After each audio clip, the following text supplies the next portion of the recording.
저희가 오늘 읽은 본문 말씀은 로마서의 말씀인데, 로마서의 말씀은 사실은 그 구절구절이 굉장히 주옥 같은 구절이 많이 있습니다. 교회 성구집을 한번 읽어보시면 많은 구절들이 로마서에서 나오고 있다는 것을 알게 되실 겁니다. 한 구절 한 구절이 와, 어떻게 이렇게 말을 했을까 싶을 정도로 정말 성경 구절 하나하나가 잘 쓰여졌습니다. 특별히 복음이 무엇인가 라고 물었을 때에 복음을 이해하는데 흔히 로마서를 복음의 정수다 혹은 기독교 교리의 요약본이다 라고 말할 정도로 굉장히 잘 정리되어 있는 내용이 있습니다. 하지만 다른 한편으로는 사실 로마서를 그렇게 이해하는 게 로마서를 이해하는 데 하나의 장애물이 되기도 합니다. 왜냐하면 로마서는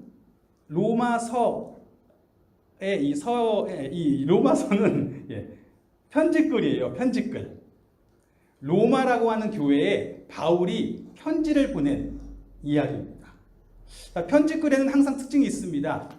발신자가 있고 수신자가 있어요. 발신자와 수신자는 대부분 서로의 상황에 대해서 잘 알고 있습니다. 그래서 편지를 보낼 때에는 여러 가지 내용을 이야기하는 것 같지만 결국 나도 알고 당신도 알고 있는 어떠한 특정한 상황과 관련하여서 편지를 쓰게 됩니다.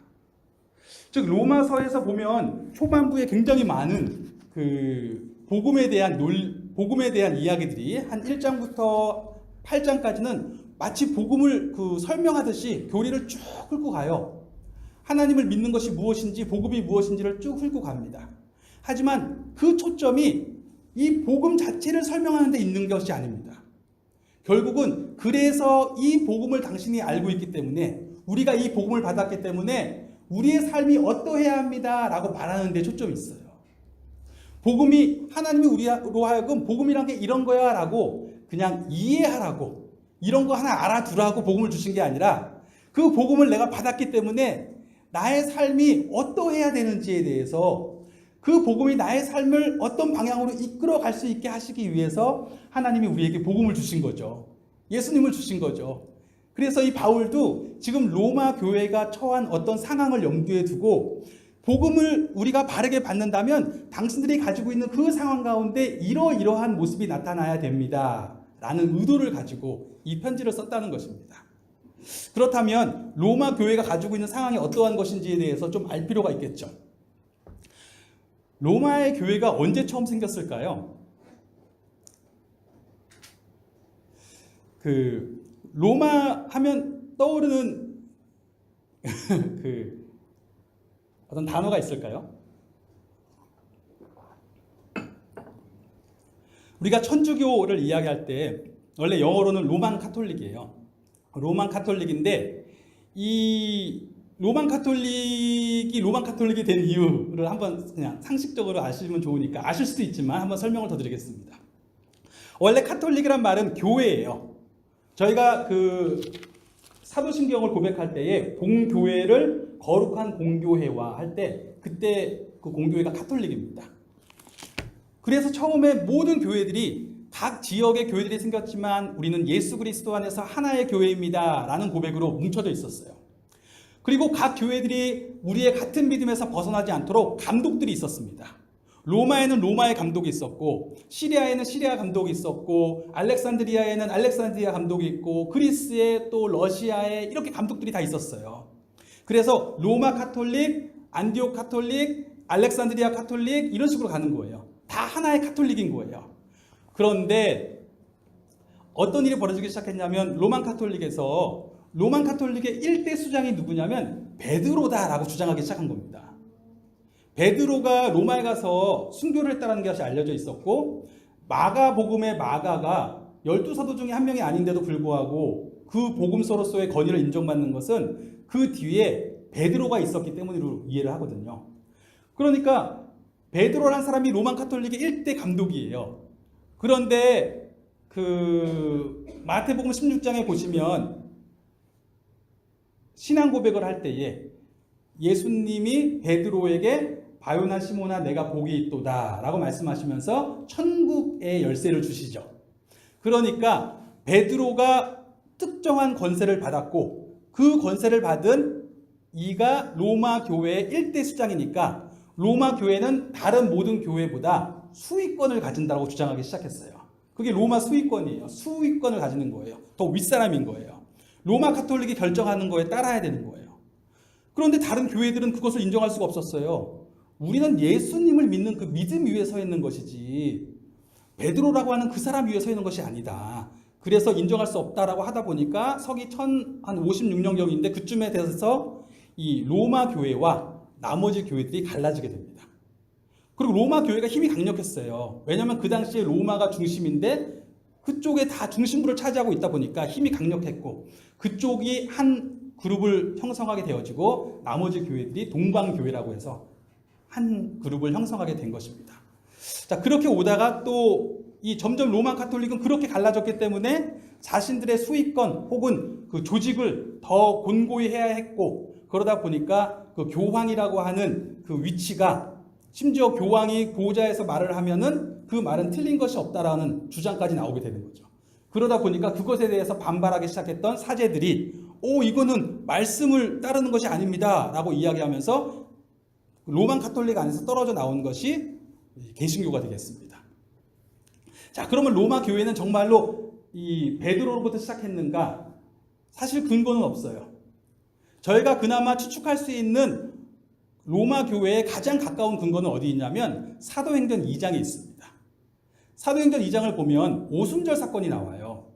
예수님이 승천하시면서 제자들에게 너희는 이 예루살렘을 떠나지 말고 아버지께서 너희에게 성령으로 입히울 때까지 이 예루살렘에 남아서 기도하고 있어라 라고 말씀하시거든요. 그래서 그들이 기도하는 가운데 오순절날 정말 성령님께서 임재하십니다. 임재하시자 불의 혀 같은 것들이 각 사람의 머리 위에 있기 시작했고 각 사람이 자신들이 알지 못했던 나라의 방언으로 이야기를 하기 시작합니다.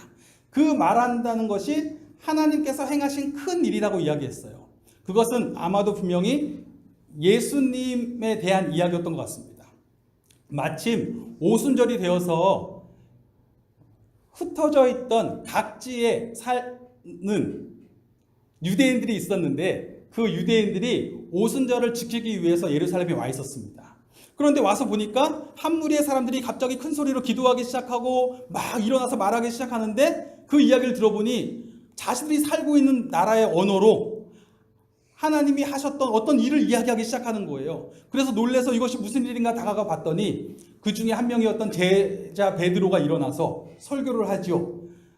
여러분, 이 일은 우리 조상들로부터 하나님이 약속하셨던 그 메시아의 소망이 성취된 것입니다 라고 설교를 하게 되고 그 설교를 들었던 사람들이 다 예수 그리스도를 받아들여서 그날에 제자가 된 사람이 무려 3,000명이었다고 이야기합니다.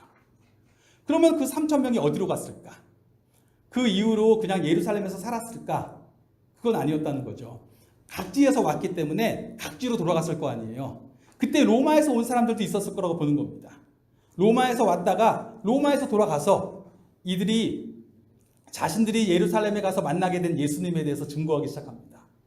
내가 이번에 예루살렘에 갔다가 우리가 선조 때부터 오랫동안 소망해오던 그 메시아가 정말로 오셨고 약속대로 죽으셨고 약속대로 부활하셔서 사람들 앞에 나타나셔서 그들 앞에 보이시고 승천하셔서 그가 이제 메시아가 되었다는 것을 확증하신 사건을 우리가 경험했다. 이제 메시아가 오셨으니 그를 믿어야 된다라고 이야기하기 시작합니다. 그래서 로마 안에 하나의 교회가 형성되었을 것이라고 보는 것이 가장 유력한 견해예요. 자, 그런데 그렇게 교회가 형성되고 나면 어떻게 되었겠어요? 처음에는 복음을 전하는데 우리가 사도행전에서 바울이 전도여행을 갈 때 항상 먼저 복음을 전하는 대상이 누구예요? 유대인입니다. 왜요? 유대인들은 이미 메시아에 대한 구약의 약속을 알고 있잖아요. 그래서 그 소망을 가지고 설명을 해주면서 성경을 가지고 증명을 하는 거예요. 바로 이 예수님이 성경대로 오신 그 메시아입니다. 예수님이 그리스도이십니다 라고 고백하기 시작했던 거예요. 그랬을 때에 사도행전에 보니까 어떤 반응이 있었어요? 때로 유대인들이 받아들이기도 했지만 많은 유대인들은 반발하기도 했습니다. 아니 그것이 말이 되는가? 특별히 예수가 메시아라면 그들에게 있어서 메시아가 나무에 매달려 있다라는 것은 아직도 이해가 잘 안 되는 거예요. 나무에 매달려 있다고 하는 것은 유대인들에게 하나님으로부터 형벌을 받고 저주를 받은 것인데, 하나님께 선택을 받았다는 왕이 형벌받은, 하나님께 저주받은 십자가에 매달려서 죽었다는 것은 이해도 안 되고, 그러다 보니까 이 예수를 잘못된 것이라고 받아들이지 않기도 합니다. 그런데 이 로마에서도 비록 사도들이 가진 않았지만 돌아간 그리스도인들이 전도를 시작했겠죠.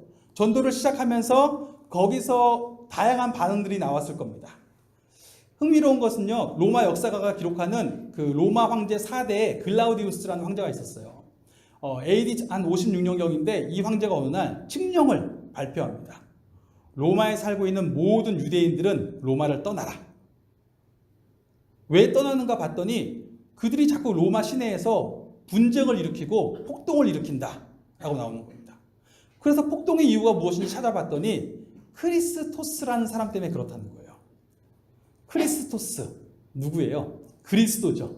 그리스도라는 사람 때문에 자꾸 폭동이 일어나더라는 거예요. 그런데 저희가 사도행전에서 또 보는 것도 그거죠. 바울이 예수님이 그리스도이십니다 라고 전하니까, 예수님이 메시아이십니다 라고 전하니까 유대인들이 난리가 났죠. 그래가지고 바울에게 돌을 던지기도 하고 또 신자들을 죽이기도 하고 바울 역시도 죽은 줄 알고 버렸어요. 그런데 다시 살아난 겁니다. 그런가 하면 폭동을 일으켜서 막 자기들이 믿는 거에 대해서 막 데모를 하기도 했어요. 길거리 나가가지고. 그러니까 로마에서도 같은 일이 벌어졌을 거라는 것을 충분히 이해할 수 있습니다. 그러고 나서 이 로마에서 유대인들이 쫓겨났을 때에 바울은 사실 그때까지는 로마를 가본 적이 없어요. 그런데 사도행전 18장을 보니까 어떤 내용이 나오냐면 이 칙령 얘기가 나와요. 글라우디우스가 모든 유대인들을 로마에서 추방했을 때에 로마에서 온 그리스도인 부부가 있었습니다. 브리스길라랑 아굴라라고 하는 이 부부가 있었는데, 이 부부가 에베소에 마침 있었던 바울에게 찾아옵니다. 그리고 오랜 시간을 같이 지내게 돼요. 이 바울은 당연히 이 두 부부를 통해서 로마의 교회가 있구나, 그리고 로마 교회가 어떤 상황이구나를 알게 되었겠죠. 그리고 나중에 칙령이 해제되었을 때에 이 두 사람이 돌아갑니다. 돌아가고 나서도 계속 바울과 이 로마 교회는 서신을 주고받으며 연락을 했을 것입니다. 그러면서 자연스럽게 바울은 로마 교회의 상황을 알고 있었어요. 그러면 로마 교회에 어떤 상황이 벌어지고 있었을까? 처음에 로마의 교회가 세워졌을 때에는 교회의 중심이 누구였다고 말씀드렸어요? 유대인들이에요. 유대인 그리스도인이었습니다. 하지만 유대인들만 예수님을 믿었던 것이 아니라 이방인들 중에서도 예수님을 영접한 사람들이 있었을 거예요. 그러다 보니까 유대인이 다수, 이방인이 소수, 이러한 공동체가 형성되어 있었습니다. 그런데 중간에 유대인들이 다 쫓겨났었어요. 그러니 이제는 누가만 남았습니까? 이방인만 남았어요. 그리고 그대로 교회가 성장했을 것입니다. 그러니 유대인들이 나중에 돌아왔을 때에는 이방인 그리스도인들이 다수, 유대인은 소수. 유대인이 소수가 돌아와서 보니까 이방인 교회가 마음에 안 드는 거예요. 뭐가 마음에 안 드냐면, 처음에는 유대인들이 중심일 때는 유대인으로서 그들이 갖고 있었던 모든 풍습을 다 지켰습니다. 절기도 지키고 율법도 중요하고 음식을 먹는 것도 조심하고 다 지켰어요. 그리고 그 안에서 이방인 그리스도인들이 생겼을 때마다 조금씩 받아주면서 그들에게 이러한 관습도 따라야 된다라고 이야기를 하기 시작합니다. 그것도 사도행전에 이런 이야기가 나오잖아요. 그런 이야기를 하기 시작해요. 그런데 유대인들이 떠나갔다가 오니까 이방인들끼리 교회가 커지다 보니까 그들에게는 유대인의 관습이 아무 의미가 없는 거예요. 유대인의 율법이며 유대인의 관습이며 유대인의 어떤 절기, 유대인의 음식 문화, 아무런 상관이 없는 거예요. 그들에게는 오히려 그들이 갖고 있었던 우상 숭배의 관습이 있는데, 예수님이라는 분을 알게 되면서 우리가 하나님 안에서, 예수 그리스도 안에서 영생을 누릴 수 있구나, 하나님 안에 영원한 생명을 누릴 수 있구나를 알게 되면서 그 전에 하던 모든 우상 숭배를 다 버려버렸어요. 관습을 다 버려버렸기 때문에 오히려 더 자유하게 된 것입니다. 그런데 유대인들이 와서 보니까 아니야, 하나님을 믿으려면 예수님만 믿으면 되는 것이 아니라 예수님을 메시아로 믿어서 하나님이 원하는 삶을 살아야 돼. 그러려면 어떻게 해야 되냐면, 당신들이 원래 구약에서 모세가 말했던 절기도 지켜야 되고 음식 문화도 가려야 되고 율법도 다 지켜야 되는 거예요. 이렇게 말하기 시작하는 겁니다. 이방인들 입장에서는 무슨 소리라는 거예요, 지금. 당신들은 지켰습니까? 당신들은 그거 가지고 살면서 못 지켰잖아요. 그래서 심지어 율법대로 오신 예수님을 율법을 이해 못해서 죽이기까지 했으면서 무슨 율법을 지키라고 합니까? 그러니 이 이방인들 다수의 입장에서는 소수의 유대인들을 보면서 아이고 자기들도 못 지킨 율법을 가지고 우리 보고 지키라고 하다니 하면서 업신여기기 시작합니다. 반대로 유대인들의 입장에서는 이거 저거 신앙 아닌데, 신앙생활 하려면 저렇게 하면 안 되는데, 제대로 해야 되는데 라고 하면서 비판하기 시작해요. 그래서 로마서에 보면 업신여기거나 비판한다는 얘기들이 몇 번 나와요.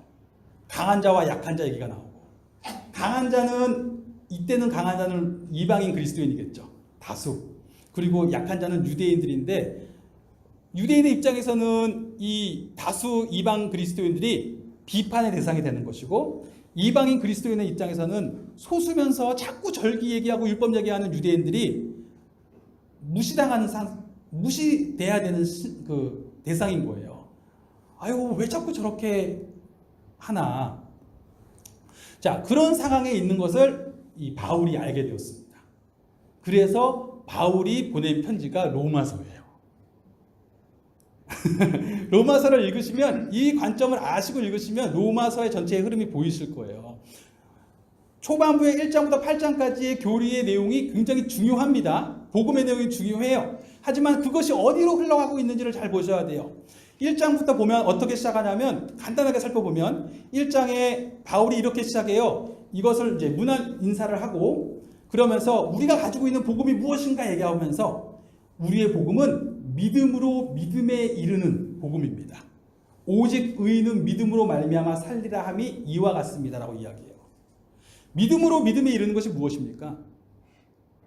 처음에 믿음으로는 그냥 믿는 바로서 어떠한 것이 이루어지기 전에 내가 그 약속을 그냥 믿은 거예요. 믿었더니 정말 믿음의 삶, 달라진 삶, 하나님이 보시기에 합당하게 여기시는, 내가 합당해서가 아니라 하나님이 나를 합당하게 여기시는 의인의 삶이 시작된 거예요. 그게 믿음의 삶이 된 거예요. 믿음에서 믿음에. 그래서 오직 의인은 믿음으로 말미암아 살리라 함도 그 뜻입니다. 내가 믿음으로 의인의 삶이 시작된 거예요. 이것이 무슨 의미인가를 바울이 이제부터 쭉 설명을 해요. 1장 후반부에 보면 이방인들 얘기를 하죠. 이방인들이 어때요? 하나님을 알지 못했어요. 그러다 보니까 그들의 지각이 하나님이 있다고 생각하지도 않았고, 하나님이 있다고 생각하지 않으니까 자기들 마음대로 살았습니다. 자기들이 맞다고 생각하는 것을 추구하고 살았어요. 하나님의 자리에 다른 것을 쫓고 살거나 자기 자신을 만족시키고 기쁘게 하는 일을 쫓아 살아가게 됩니다. 그런가 하면 2장을 보니까 유대인들에 대한 이야기를 해요. 그러면 율법을 받은 유대인들은 달랐는가? 유대인들은 율법을 가지고 있으면서도 하나님을 쫓기를 거부했어요.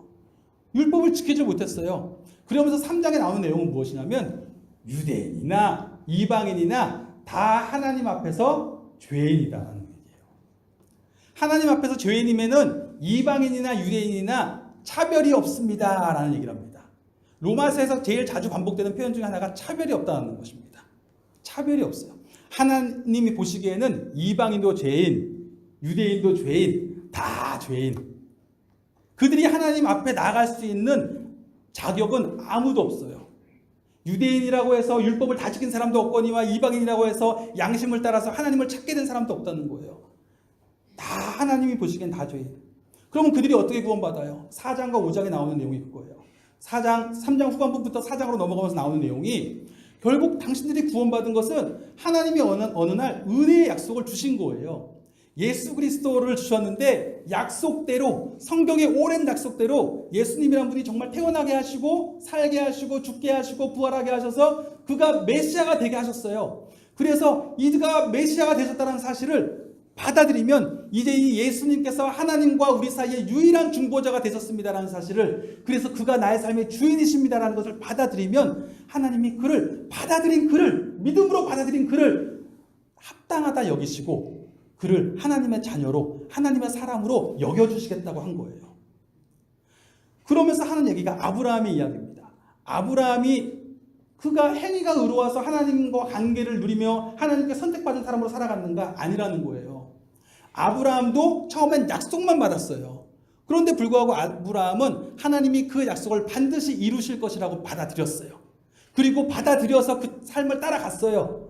그래서 하나님이 보시기에 아브라함이 인간으로서 부족한 거 많았겠죠. 하지만 아브라함을 하나님이 보시기에 의롭다. 여기서 의롭다라는 것은 합당하게 여기신 거예요. 하나님의 사람으로 합하게 여기시고 그를 받아주신 거예요. 다윗도 똑같은 고백을 해요. 내가 자격이 없지만 하나님으로부터 의롭다 여김을 받으니 얼마나 기쁩니까? 라고 이야기합니다. 그러면서 5장에 넘어가면 우리가 믿음으로 말미암아 우리 주 예수 그리스도 안에서 하나님과 화평을 누리자라고 고백하는 거예요. 그러므로 믿음으로 말미암아서 하나님이 우리를 받아주셨기 때문에 하나님과 화평을 누리게 되는, 하나님과 그전에 호흡하지 못하던 삶을 하나님과 호흡하며 살아가게 되는 삶을 누리게 된 겁니다. 그리고 그렇게 하나님을 찾게 된 것뿐만 아니라 더 놀라운 것은 내가 어떻게 그렇게 되었는가 생각해 보았더니 내가 아직 죄인 되었을 때, 연약할 때에, 내가 아직 죄인 되었을 때에, 내가 아직 원수 되었을 때에 나의 자격으로는 하나님 앞에 나아갈 수 없었는데 하나님이 그냥 그 모습을 차별 없이 받아주신 거예요. 유대인이라고 받아주시고 이방인이라고 받아주신 것도 아니고 어떤 사람은 받아주고 어떤 사람은 안 받아준 게 아니라 다 자격 없지만 차별 없이 죄인이지만 예수님이 차별 없이, 하나님이 차별 없이 그들을 다 받아주신 겁니다.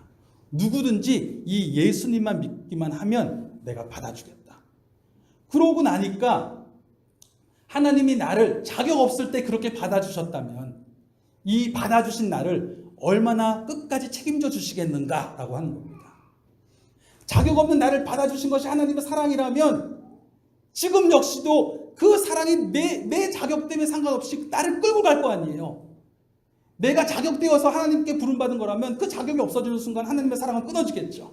그러나 나의 연약함에도 불구하고 나를 받아주신 것이 하나님의 사랑이기 때문에 그 사랑이 나에게 결코 끊어지지 않을 것입니다라는 것을 알게 되는 거죠.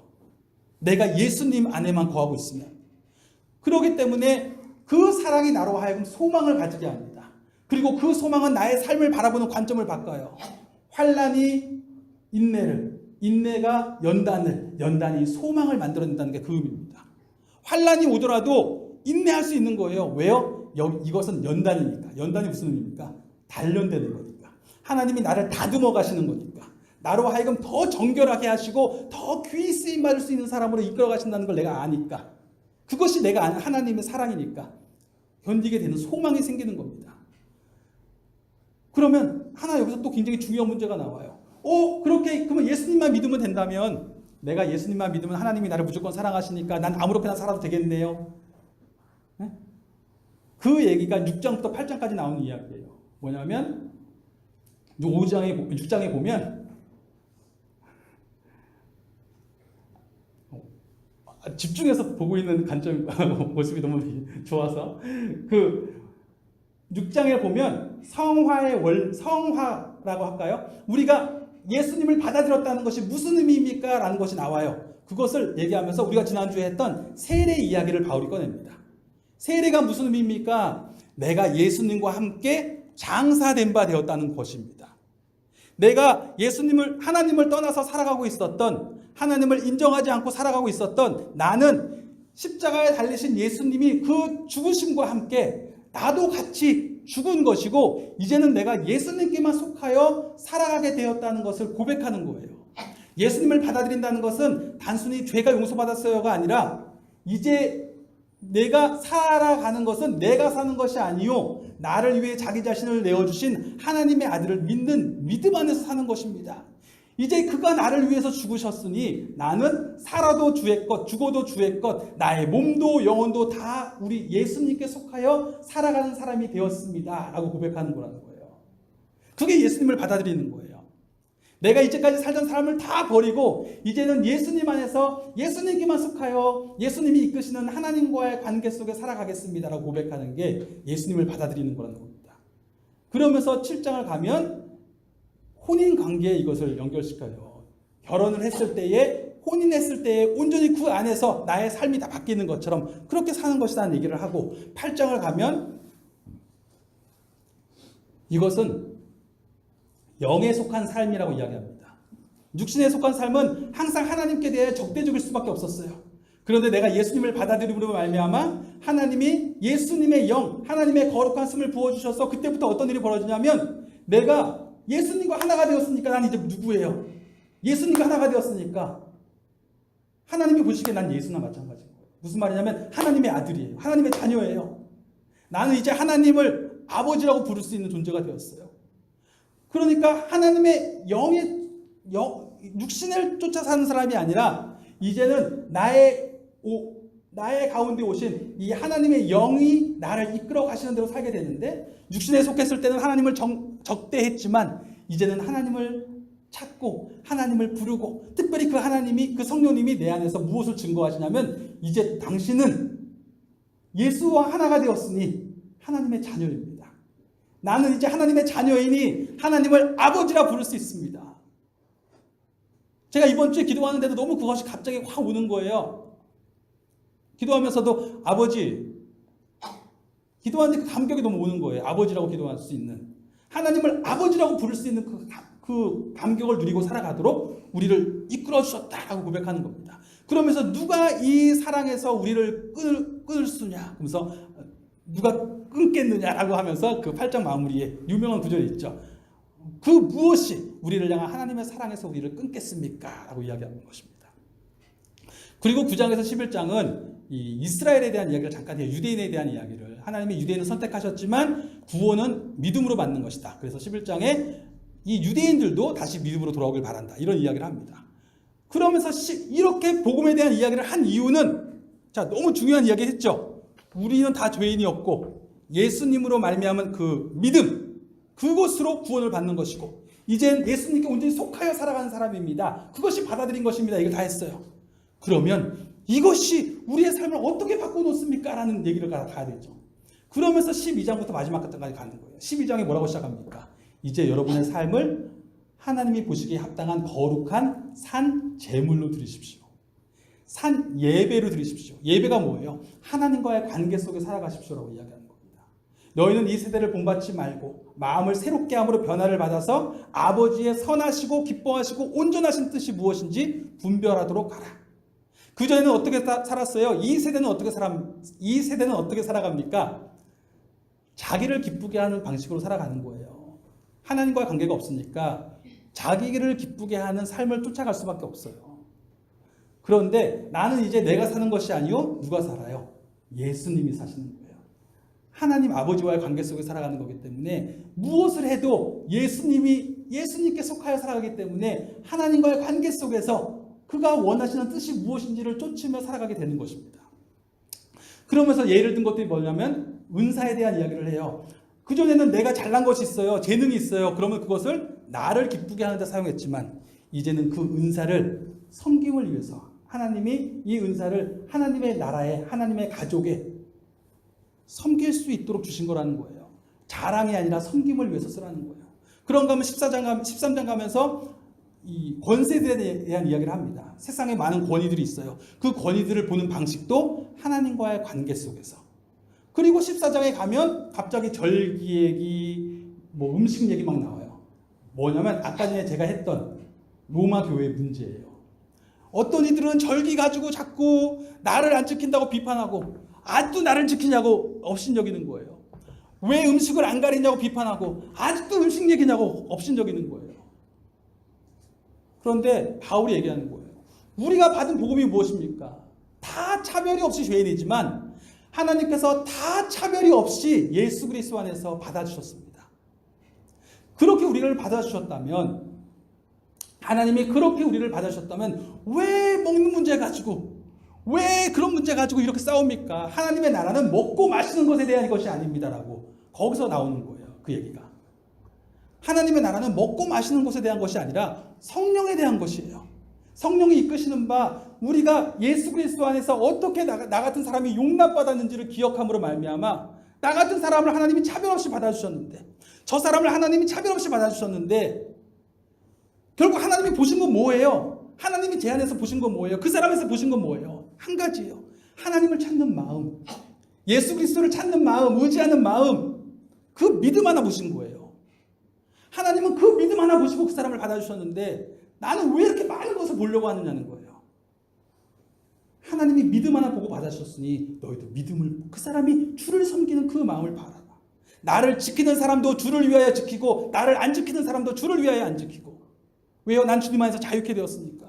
음식을 가리는 사람도 주를 위하여 가리는 거예요. 주님을 믿는 믿음은 나는 그렇게 해야 된다고 믿으니까. 음식을 안 가리는 사람도 나는 자유케 되었으니까 주 예수님 안에서. 그건 종교 문화적인 거거든요. 문화적인 거니까 이것에 대해서 내가 자유로울 수 있다라고 얘기하는 거예요. 결국 내가 남을 바라볼 때도 하나님이 나를 차별 없이 받아주셨기 때문에 그냥 하나님을 찾는 그 믿음 하나 바라보고 나를 받아주셨다면 나도 다른 사람 바라볼 때에 그가 하나님을 향한 그 믿음을 바라보고 그를 받아주라는 겁니다. 그러면서 로마서의 결론이 15장에 나오는 건데 16장은 이제 문안 인사고 15장에 나오는 내용이 오늘 우리가 읽은 그 부분이에요. 뭐라 그래요? 그러므로 7절에 보면 그러므로 그리스도께서 우리를 받아서 하나님께 영광을 돌리심과 같이 너희도 서로 받아라. 그 6절에 보면 뭐라 그래요? 한 마음과 한 입으로 곧 우리 주 예수 그리스도의 아버지께 영광을 돌려라 라고 이야기하는 거예요. 그렇게 받아주라는 겁니다. 사실 이게 쉽지 않아요. 말이 쉽지 않습니다. 교회 안에 교단들이 많잖아요. 교단들이 많은데 참 이게 이 교단들을 대하실 때에 어떠한 자세로 대할 것인가에 대해서 잘 생각하셔야 됩니다. 침례교 있고 장로교 있고 성결교 있고 감리교 있고 뭐 하나님의 성에 있고 많잖아요. 그러면 사람이 한 곳에 오래 있다 보면 이게 다 맞는 것 같아요. 그런데 사실은 다 똑같거든요. 어떻게 그 교단들이 갈리어졌는지 그 역사를 찾아보면 대부분은 사회적인 상황이에요. 그 사회 속에서 믿음을 지킬 수 있는 방법이 무엇인가 찾다가 내가 이 사회 속에서 어떤 사회에서는 너무 말씀을 강조하다 보니까 믿음을 강조하다 보니까 행실에 대해서 강조가 안 돼요. 그러다 보니까 우리는 행실을 강조하자 하다 보니까 감리교, 성결교 생기는 거예요. 그러다 보니까 어떤 분들은 너무 복음만 중요하다고 얘기하는 가운데 성령님에 대한 이야기가 빠졌어요. 그런데 성령님을 잊지 않고서 어떻게 살아 얘기하다 보니까 오순절이 생기는 거예요. 그러다 보니까 또 어떤 데서는 말씀에 대해서 너무 약해졌어요. 말씀 중심으로 돌아가자 하다 보니까 장로교가 생기는 거예요. 다 하나님을 위한 마음 가운데 그렇게 간 거예요. 그 시대의 상황 속에서 자신들이 하나님을 찾기에 가장 합당한 방법들을 찾다가 보니까 그 교단들이 생겨나간 것일 뿐입니다. 그럼 지금은 다른 교단들로 있다고 했지만 결국 그들 가운데 주님을 향한 마음이 있는 거예요.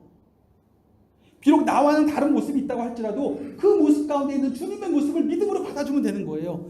믿음으로 찾고 있구나라고 받아주면 되고 나는 내 안에서 또 내가 믿음을 찾는 마음으로 나갈 수 있는 거예요. 나를 받아주신 하나님께 나아가면 됩니다.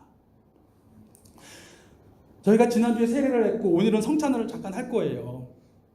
성찬을 할 건데 세례하는 방식에 대해서도 성찬하는 방식에 대해서도 교회 안에 얼마나 많은 논쟁이 있었는지 모릅니다. 그런데 결국은 뭐냐면 핵심은 뭐냐면요. 내가 주님께 받은 그 고백이에요. 내가 세례를 하면서 내가 성찬을 하면서 나는 이제 죽었고 내가 하나님을 떠나 살던 나는 이제 장사된 바 되었고 나는 이제 온전히 사나 죽으나 나의 몸과 영혼이 예수님께 속했습니다. 이 고백 하나로 사는 거예요. 이 고백이 가장 잘 드러나는 방식을 선택하는 가운데서 여러 가지로 했던 것입니다. 그래서 우리 교회는 우리 교회 나름대로 현재 상황 속에서 세례 받는 사람이 그리고 혹시 우리 교회에서 같이 좀 예배를 드리고 있는 이 어린아이들이 그것을 보면서 혹은 세신자분이 그것을 보면서 혹은 믿음을 가지고 있었던 분들이 그것을 보면서 가장 그 고백을 기억할 수 있는 방식이 무엇일까 고민하면서 찾아간 것뿐입니다. 그런가 하면 성찬을 할 때 어떻겠습니까? 성찬도 같은 방식일 거예요. 어떤 분들은 다 잘라서 줘야 된다 그래요. 어떤 분들은 입에다가 성직자가 입에다 다 넣어줘야 된다고 얘기를 해요. 실제로 천주교나 성결교는 어떻게 해요? 성결교 손으로 받고 천주교는 입으로 넣어줘요. 그렇죠? 그런가 하면은 또 우리 장로교회는 다 본인이 손을 뜯어야 된다고 얘기를 해요. 왜요? 그것이 우리의 권세라고 얘기해요. 제사장이니까. 뭐가 맞는 거예요? 다 똑같아요. 다 주님을 향한 마음 가운데 그 고백이 중요한 거예요. 고백 가운데 그 교회의 상황 속에서 그들이 제일 정말 그리스도 안에 내가 죽었고 나는 이제 예수께만 속해 살아갑니다라는 고백이 살아있으면 되는 겁니다. 그 고백을 위해서 서로를 받아줘야 돼요. 서로가 아이고 아직도 저런 관습에 젖어 있어요 라고 생각할 필요도 없고 아이고 그렇게 하지 않으면 그렇게 하면 안 된다고 얘기할 것이 아니라 서로 안에서 주님을 향한 마음, 하나님이 우리를 그 마음 하나 보시고 받아주신 거예요. 믿음 보시고 받아주신 것입니다. 그 마음으로 서로를 받아주면서 고백하시고, 이것이 제가 이 성찬과 이 세례의 예를 들었지만 교회 안에 정말 많거든요. 제가 청년 사역할 때 청년들 중에서 정말 열심히 하는 청년들이 넘어지는 이유가 하나가 뭔지 알아요? 옷 때문에 그래요. 옷. 교회에서 옷 때문에 하도 혼나가지고. 그래서 처음에 한두 마디 얘기를 해주면 이해를 해요. 그럼 다 이해하고 넘어가자. 그럼 넘어가지만 자꾸 들으니까 뭐냐면 어떤 분들은 주일날이니까 최선을 다해서 옷을 입고 와요. 어떤 분들은 주일날이니까 제일 검소하게 입고 와요. 왜요? 주님을 향한 마음. 난 예수님 믿고 살아가기 때문에. 청년들은 어때요? 나는 예수님 안에서 자유로우니까 누구도 나를 세상이 아니라 난 주님 앞에 서 있을 거야. 그래서 자기 딴에는 찢어진 청바지를 입고 왔는데 앞에서 찬양팀 하라 그래서 찬양팀을 했는데 장로님부터 시작해서 안수 집사님과 권사님과 한 번씩 다 부르셔가지고 다 한 번씩 하고 나니까 이 청년이 밖에 나갔다 오는 거예요. 너 어디 갔다 왔니? 담배 피고 왔어요. 그러는 거예요.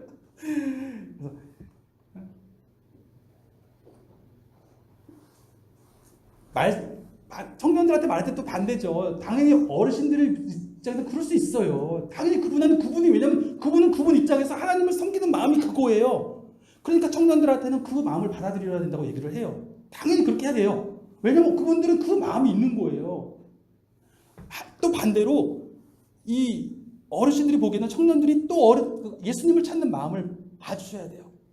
결국은 다 그렇게 교회 안에서, 그리고 교회 안에서 시작되어서 우리 삶의 자리에서 우리가 자격 없지만 차별 없이 우리 안에 있는 믿음, 예수 그리스도를 향하여서 나는 이제 죽었고 예수님께만 속하여 살아갑니다라는 그 믿음의 고백 하나 보시고 우리를 받아주신 그 은혜를 기억하여서 은혜 안에 거하여서 우리도 서로를 받는 우리의 삶의 자리에서 그렇게 받아줄 수 있는 그런 삶이 되기를 소망합니다.